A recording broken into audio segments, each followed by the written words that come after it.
ሰላም ውድ ቤተሰቦቼ እንደምን አላችሁ? እንኳን ለጻድቁ አባታችን አቡነ ገብረ መንፈስ ቅዱስ ወርሃዊ መታሰቢያ በሰላም አደረሳችሁ። ውድ ቤተሰቦቼ ዛሬም በአዲስ ቪዲዮ ተገናኝተናል። የሚያነቁ የሚያበረታቱ መንፈሳዊነታችንን ከፍ የሚያደርጉ ትምህርቶችን አዘጋጅቻለሁ። እስከ ፕሮግራሙ ፍጻሜ ድረስ ከኔ ጋር ከቆያችሁ ብዙ ነገር እንማማራለን። ይህንን ቪዲዮ ለብዙ ሰዎች እንዲደርስ ሼር፣ ላይክ፣ ሰብስክራይብ ማድረጋችሁን እንዳትረሱ። በቀጥታ ወደ ዛሬው መርሃ ግብራችን እንሄዳለን። የተመሳሳይ ጾታ ግንኙነት በሴቶች እግር ኳስ ላይ በከፍተኛ ሁኔታ ነው የተንሰራፋው። በከፍተኛ መደባበቅ አያስፈልግም። ይሄ በሃይማኖትም በሀገራችን ሕግም የተወገዘ የተከለከለ ነገር ላይ ነው እየተፈጠረ ያለው። በዛ ላይ ገና ጀማሪ እግር ኳስ ተጫዋቾች ጭምርን ወደዚህ አይነት ነገር ነባሮቹ እየሳቡ እየከተቷቸው ነው። ትውልድ እየተበላሸ ነው። አደጋ ውስጥ እየገባን ነው። ይሄ መታረም አለበት። ትንሽ እናንሳው ሶፊ፣ ይሄንን ጉዳይ ትንሽ አይደለም በደንብ ነው የምናነሳው። ግርሜዬ ድምጾችም አሉን፣ ድምጾችንም እንለቃለን። ያው ግርሜዬ ረጅም ጊዜ በዚህ ጉዳይ ላይ ረጅም ጊዜ ስንሰራ ነው የቆየ ነው። በነገራችን ላይ ምስጋና በተለየ መንገድ ግርምሾም እንዳመሰገንከው ምን ያህል ጌታቸው ጅቦን ከልብ እናመሰግናለን። ብዙ መረጃዎችን በመስጠት ብዙ መረጃዎችን በማቀበልና የተለያዩ የስለላ የሚመስሉ ተግባሮችን በመስራት ጭምር በጣም ጠንካራ ስራ መስራት የቻለ ነው። ይሄ ፕሮግራም ወደ አየር ላይ እንዲወጣ አንዱ ምክንያት ነውና በጣም ከልብ እናመሰግናለን ይህንን በማድረጉ። ይህንን ነገር እንግዲህ ብዙዎች ይደባብቁታል፣ ብዙዎች አይቶ እንዳላዩ ያልፉታል። ግን በተደበቀ ቁጥር እየበዛ ነው፣ እንዳሸዋ እየጨመረ ነው ያለው። ስለዚህ በአስቸኳይ መቆሚያ መኖር አለበት የሚል አቋም በመያዝ ሲዲ ስፖርት ነገሩን ከስር መሰረቱ በማጥራት በኢንቨስቲጌሽን መንገድም ስራዎችን በመስራት ይህን ፕሮግራም ይዞ ለመቅረብ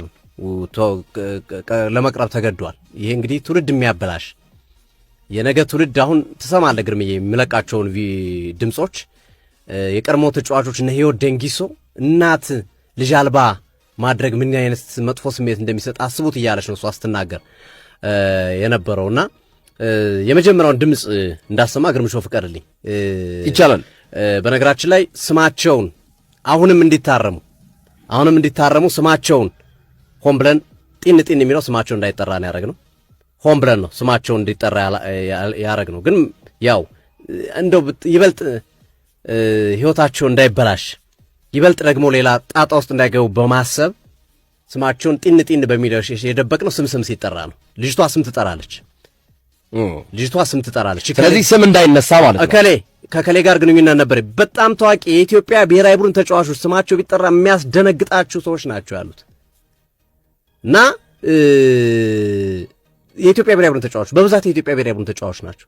በጣም ብዙ ምናቃቸው ምናከብራቸው ሴቶች አሉበት እዚህ ውስጥ እና ይሄ በትልቁ ጥያቄ የሚያስነሳ ነው። ዙሮ እኛ ግን እስቲ ለአሁኑ በተወሰነ መንገድ ይሄን ፕሮግራም ገና ይቀጥላል። የማይቆም ከሆነ ገና የሚወጡ ቪዲዮዎች፣ ሌሎች ድምጾችም ይኖራሉ።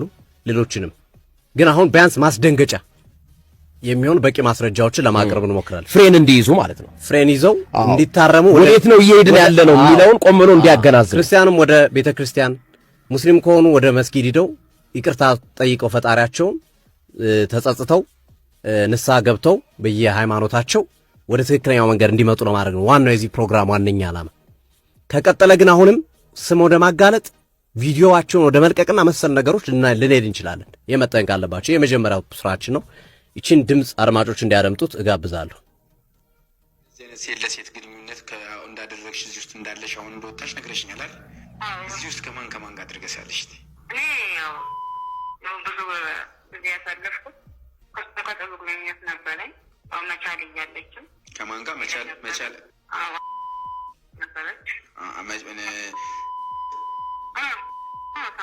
ሐዋሳ ነበረች። ሐዋሳ እያለች መቻል እያለች በቃ ሴት ለሴት ግንኙነት ትተዋወቃላችሁ ማለት ነው። አሁን አንቺ እዚህ ነገር ውስጥ አለሽበት? የለውበት። ምንድን ነው አላማሽ? አላማዬ እኔ ከዚህ ህይወት መውጣት ነበር። በእናንተ እርዳታ አሁን ከዚህ ህይወት ወጥቻለሁ። ሰላማዊ ህይወት እየኖርኩኝ ነው። እነሱም ከዚህ ህይወት እንዲወጡ ነው የምፈልገው። ከልብ አመሰግናለሁ። እንደሰማችሁት ነው። ግርምዬ ግልጽ ነው አይደለ? ስማቸውን ላለማውጣት ነው። ገብቶኛል። የመቻል ተጫዋች የተደበቀው ፓርት ስማቸው ነው። ጢን የሚለው ስማቸው ነው። አውቀን ነው የብሔራዊ ቡድን ተጫዋቾች ናቸው ስማቸው የተጠሩት። እና ለዛ ነው ይህንን ነገር ማድረግ የመረጥ ነውና ወደፊት ግን እናወጣዋለን። በዚህ የማይቆም ከሆነ ወደፊት በደንብ የምናወጣው ነው የሚሆነው እና እጅግ የሚያሳፍርና የሚያሳስብ ነው ይሄ ጉዳይ። ምክንያቱም ቅድም ግርምሾ አንስተዋል። አንደኛ ከባህላችን አንጻር፣ ከሃይማኖት አንጻር፣ ከብዙ ነገሮች አንጻር ይሄ የተወገዘ ተግባር ነው በኢትዮጵያ ማንም ሊቀበለው የማይችል ነው። ሁለተኛ የሴቶች እግር ኳስ ኢቭን እንዲጠላ እያደረጉት ነው። ልጆቻቸው የሴቶች እግር ኳስ መጫወት ቢፈልጉ እንኳን በዚህ ምክንያት እንዳይሄዱ የሚከለክሉ ወላጆች እየበዙ ነው እንደ አይነት ነገሮች እየተመለከቱ በመሆኑ ምክንያት ማለት ነው። እና ይሄ ነገር አሁን በቃ ሊባል ይገባል። በነገራችን ላይ የሴቶችና ማህበራዊ ጉዳይ ሚኒስቴርም ጉዳይን ይዞታል። ከነ ድምጽ ከነ ቪዲዮአቸው ተይዘዋል።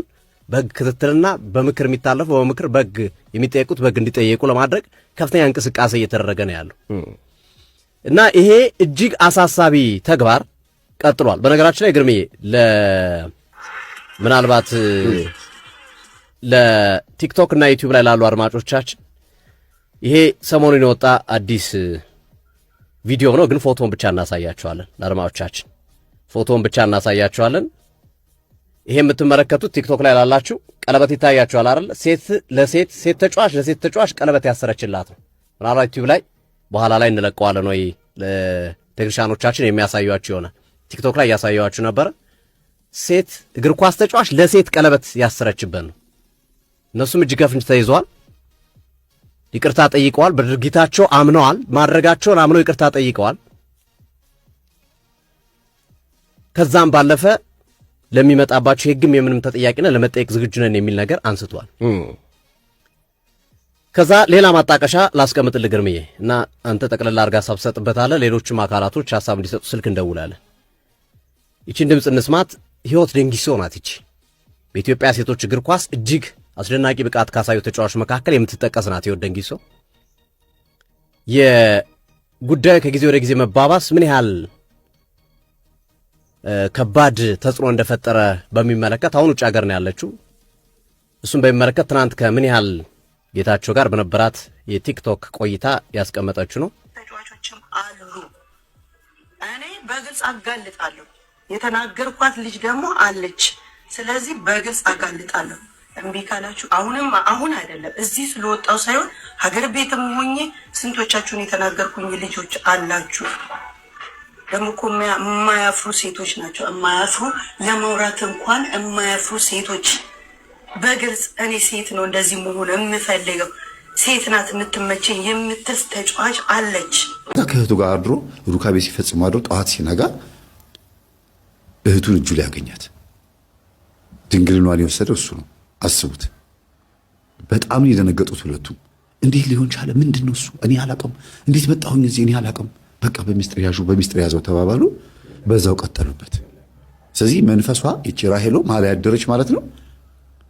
እዚች ሴት ላይ አድራ መታ ከሱ ጋር መተኛት ጀመረች። ሚስት እንዲያገባ አትፈቅድም። ለምን? ሚስት ማግባት ማለት ልጅ መውለድ፣ ወግ ማድረግ ማየትና እግዚአብሔር ማመስገን ማለት ነው። ከእህቱ ጋር ሲተኛ ግን ከእህቱ ጋር እንዲወልድ አይደለም። መቼም ከእህት ጋር መገናኘት ማለት በራሱ በጣም መጥፎ ነገር ነው። መጥፎ ነገር ብቻ ሳይሆን ባህሉም አይፈቅድም፣ ሃይማኖታዊም ሁሉ ነገሩም ተፈጥሮም አይፈቅድም። አንድ የሆነ ጥናት አይቼ ነበረ በእስልምና ሃይማኖት ውስጥ። ይቅርታ ስለ ሃይማኖት ስለጠቀስኩኝ በጣም ይቅርታ። ጥናት አድርገው ነው የሆነ አረብ ጽሁፍ የአረቦች ያጠኑትን ጥናት በአረብኛ የነበረው ወደ እንግሊዝኛ ተተርጉሞ ነው ያገኘሁትና ምንድነው ይላል? የአእምሮ ዝግመት፣ የሚጥል በሽታ ምናምን እንደዚህ የሚባሉ አለ አይደለም? ይሄ ኤፒሌፕሲ ምናምን የሚባሉ በሽታዎች አብዛኛውን ጊዜ የሚፈጠሩትና ዲፎርም የሆኑ አንሼፕድ የሆኑ ቅርጽ አልባ የሆኑ ልጆች የሚወለዱት ወንድምና እህት ተጋብተው ወይም ወንድምና እህት ሩካቤ ፈጽመው የሚወለዱ ልጆች ናቸው። ወይ አባትና ልጅ፣ ይሄ የቅርብ ቤተሰብ ዲኤንኤያቸው በጣም ተቀራራቢ የሆኑ ቤተሰቦች ሩካቤ ፈጽመው የሚወለዱት ልጆች ቅርጻቸው የተበላሸ ነው የሚሆነው። ስለዚህ በእስልምና ውስጥ ደግሞ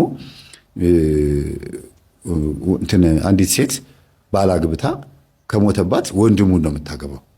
ይሄ እንግዲህ ጥናቱን ነው የምነግራችሁ። ወንድሙን ታገባለች። ከዛ በኋላ የሚፈጠረው ነገር ጥሩ አይደለም። የሚወለዱት ልጆችም ጥሩ አይደሉም። አካሉ ሽባ ባይሆንም አይምሮ ባይጎዳ አካሉ ወይም ደግሞ በጣም የተለየ ባህሪ ያላቸው ልጆች ይወለዳሉ እና ብዙ ጊዜ እንደዚህ አይነት ነገሮች ይበዛሉ አረብ ሀገራት ላይ እንግዲህ ኢትዮጵያ ሙስሊምን አላቅም ኢትዮጵያ ውስጥ ይሄ ነገር ይኖር አይኖር እናንተ ናችሁ የምታውቁት። ይሄ ያለ አይመስለኝም። ኢቭን የኢትዮጵያ ሙስሊሞች እኮ ይለያሉ። ሌላ ይሄ እንደ አረቦች እኮ ክፉ አይደሉም። እውነቴን ነው።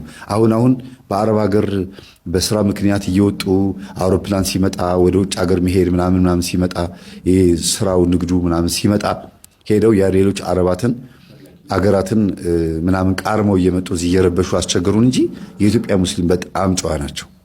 አለባበሳቸው ራሱ በቃ እንደዚህ እንዳሁን እንዳሉት እንደ ሙስሊሞች አልነበረም። ይሄ አይን ብቻ ማሳየት ነው አልነበረም። ጸጉራቸው ብቻ ነበር በሻሽ የሚሸፍኑት። ጸጉራቸው ብቻ ነበር የሚሸፍኑት። በጣም ኖርማል ነበሩ።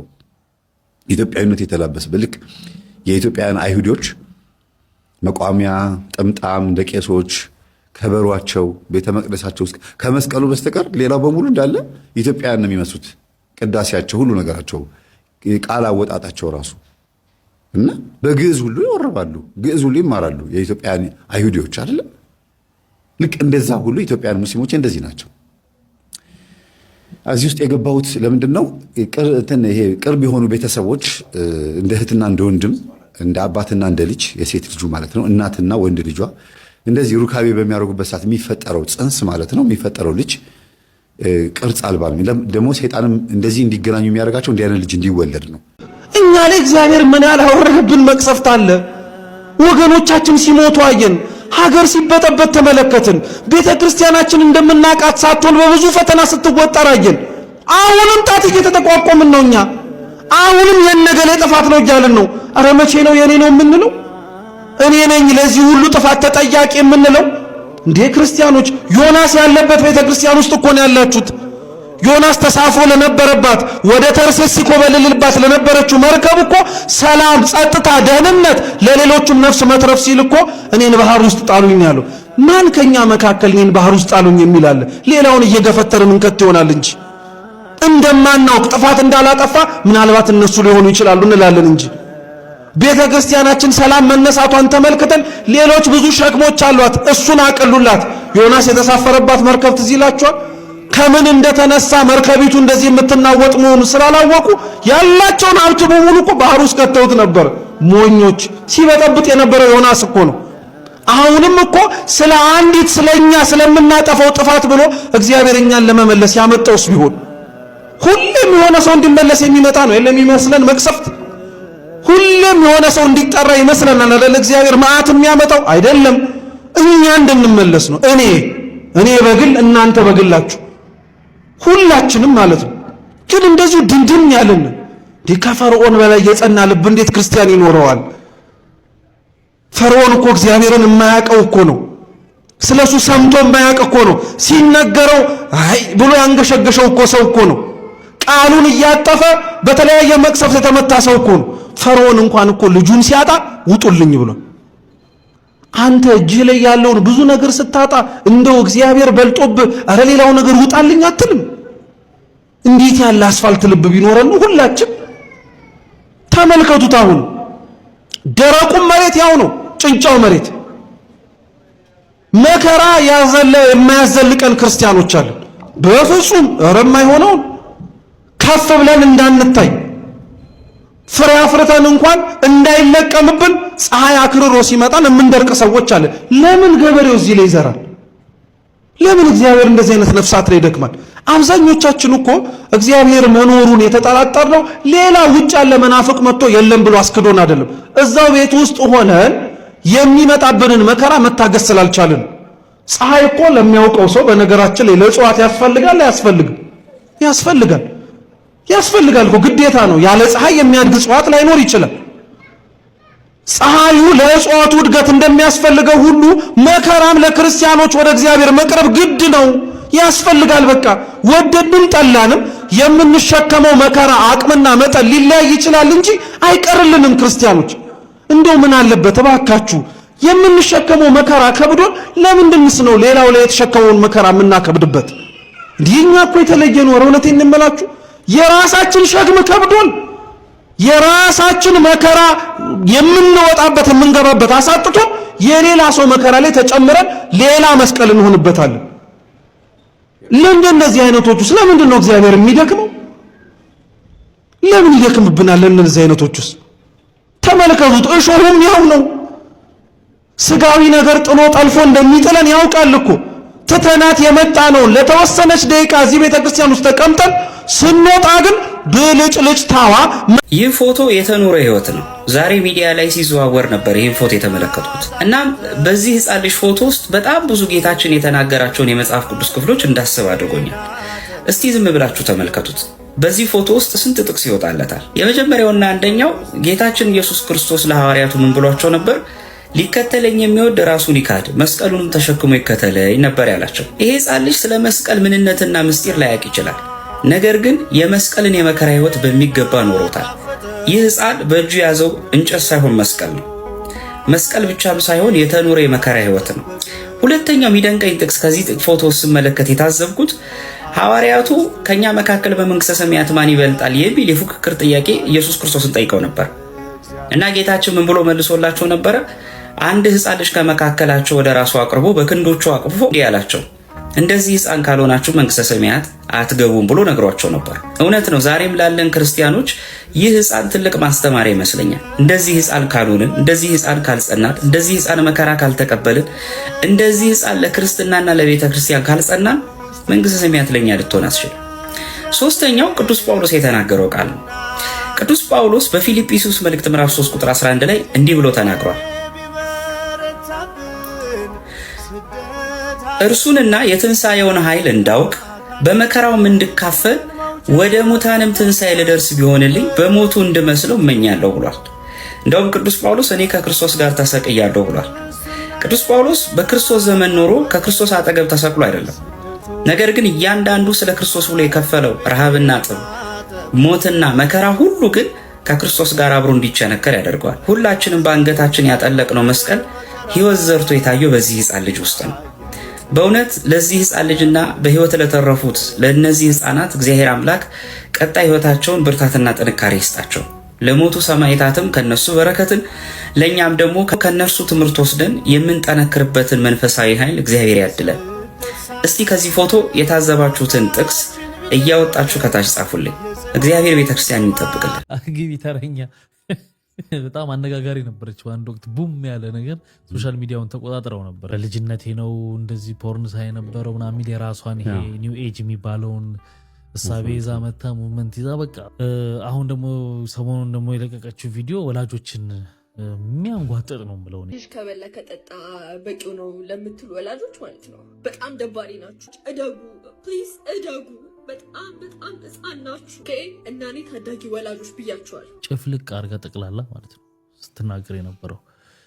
እዚህ ቪዲዮ ላይ ምን ተረዳው መሰለ? በጣም አዘንኩላት። ገጿን ስታየው የሆነ ቀውስ ውስጥ እንዳለች ይገባል። ሳይኮዋ ጥሩ እንዳልሆነ እና በዙሪያ ያሉ ሰዎች በጣም ጥንቃቄ ማድረግ ነች ልጅ ማትረፍ አለባቸው ባይ ነኝ።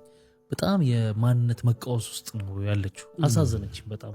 ልጅ ነች። ፊቷ ላይ የምታየው ነገር ይሄ ልክ ላልሆን ይችላሉ፣ ግን የሆነ ሲቃወስ የምታነበው ፊቱ ላይ ነው እና አይኗ ስር የምታያቸው ከለሮች ምናምን፣ የፊቱ አቀማመጥ፣ ንግግሮቿ ምናምን አንድ ላይ ዶቱን ስታገናኘው ከባድ ቀውስ ውስጥ እንዳለች ነው የተረዳሁት። ሊያድኗት ይገባል ነው የምለው። ልጅቷ ምንም አትመስለኝ ለኔ። የተናገረችው ስለ ወላጆቿ ነው ለኔ የሚገባ። በቃ ቤተሰብ ካሏት ጸበል ይሰዷት። ተቃውሳለች አይመስልህ? ተቃወሰችም። መደባበቅ የለብንም። ይቺ ተቃውሳለች ምናምን ነው፣ ጸበል ያስፈልጋታል ትሂድ። ሜኔ ተቃውሳለች፣ ግን ያወክ መስሎ ያልሆነ ፍልስፍና ውስጥ ትገባና ስልክን አንስተሬክ ማድረግ አይምሮ ስታለች አብዳለች እኮ አይደለም። ያወክ መስሎ የማይሆን መስመር ውስጥ ትገባል። ያ ማለት ያን መረዳት ካቃተ ለእኔ መቃወስ ነው። ትልልቅ አስተምሮት የሚባሉትን ነገሮች መነካካት፣ እምነት፣ ባይብልን አውቃም አይደለም። እዚህ ጋር አውቃ ስል ሳታቅ ሳይሆን ሳትረዳ ዝም ብላ ሶሻል ሚዲያው አፈረጣትና ረሳት። መጣች እኮ ተመልሳ ወደ ዩቲዩብ ከፍታ መጣች። ልክ ነሽ ማሬ፣ ልክ ነሽ ውዴ የሚል እኮ ብዙ እኮ አለ። እሱንም ያናድረኝ። ቢዝነስ ደግሞ ኮች እያደረገች ግን ሀይ የሚሏት እነዚህኞች ሰዎች ኃላፊነት አለባቸው። ነገ አንድ ነገር ቢፈጠር ይሄ ማወቅ አለባቸው። እግዚአብሔር ይሁናት፣ እግዚአብሔር ይማራት። የሶሻል ሚዲያ ተጽዕኖ ፈጣሪዎች ማህበር ተጽዕኖ ፈጣሪዎች የሚለውን ያዝ። ሀሳቡ ጥሩ ነው። የሚሰጡ ጥቅማ ጥቅሞች ምንድን ናቸው የሚለውን እኔ መጀመሪያ ስራ ማፈላለግ፣ የሆነ ችግር ቢደርስበት ከአንተ ጋር እንደሚቆም እንደፈለግ ተንቀሳቅስ የመዘገብ መብት። አርማቸውንም አይተከዋል። ቲክቶክ ተጽዕኖ ፈጣሪዎች ማን ላይ ነው ተጽዕኖ የፈጠሩት? እሱን እኮ እንዴ በደንብ ፈጥረዋል። ፖዘቲቭ ምናምን ከሆነ ላይፈጠር ይችላል። ምን አሉ እኮ የፈጠሩ በፖዘቲቭ ግን በአብዛኛው በኔጌቲቭ በደንብ ፈጥረዋል። የመጀመሪያው ማን ነው ታይትሉን የሰጣቸው? ተጽዕኖ ፈጣሪ ለመባል ምንድነው ስታንዳርዱ? በኢትዮጵያ ሕግ ከ5 በላይ ሆነ ሄደ ማህበር ነኝ ብለህ ተቋቋማለህ። ለሀገር የሚጠቅም ስራ እየሰሩ ያሉ ሰዎችም የሉም እያልኩም ደግሞ አይደለም አሉ። በጣም ይህ ማህበር መኖሩ በትክክል የሚሰራ ከሆነ የሚጠላ ነገር ሆኖ አለም። ግን የማህበሩ ዝም ብለህ ቲክታከር ስለሆንክ ብቻ ዝም ብለህ የምትገባበት ከሆነ ነው ችግሩ። ለኔ መዘገብ የሚሉት ነገር ምንድን ነው የሚዘግቡት? ቀጥታ ሪያክሽን ማድረግ ያለበት የጋዜጠኞች ማህበር ነው ለዚህ ጉዳይ ተብሏል።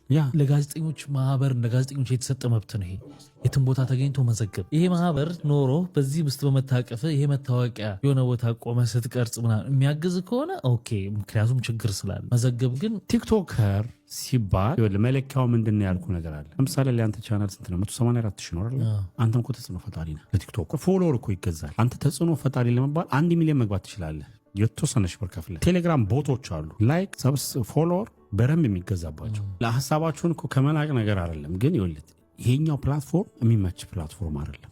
የቲክቶክ ፕላትፎርም ውስጡን አይተን ነው እኛ እንደዚህ የምንለው እንደምንለው አይደለም። አሁን በጣም ቲክቶኩ እና እዛ ላይ የሚሰሩ ስራዎች በጣም ተጽዕኖ እየፈጠሩ በኔጌቲቭ በፖዚቲቭ ራሽ እንጂ አያስፈልግም። የዚህ ማህበር ደግሞ ማለት አትችልም። እንዳልከው ፎሎወሩ አይደለም የሚለካ።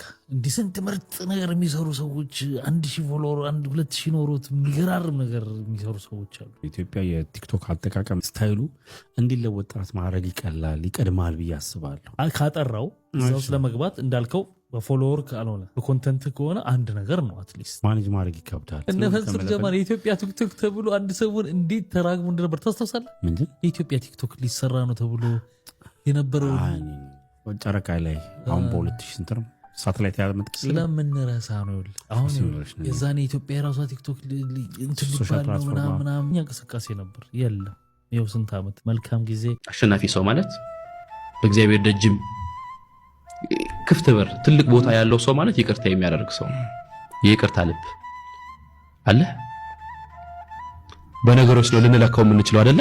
ዲፔንድስ ለምሳሌ የሆነ ነገር ህይወት ላይ ቢያጋጥም የሆነ ነገር ቢያደርግብህ በደረሰብህ ልክ ነው አይደለ? ይቅርታ ልንል የምንችለው ትንሽ ነገሮችን ከትልቅ ቦታ ላናያቸው እንችላለን። ይቅርታ ቢል አይ ችግር የለውም ብለን ልናልፈው እንችላለን። ይቅርታ አይደረጉም ብለን የምናስባቸው ነገሮች ደግሞ አሉ። ግን ቂም ትርፉ ራሱ ማዲያት ነው።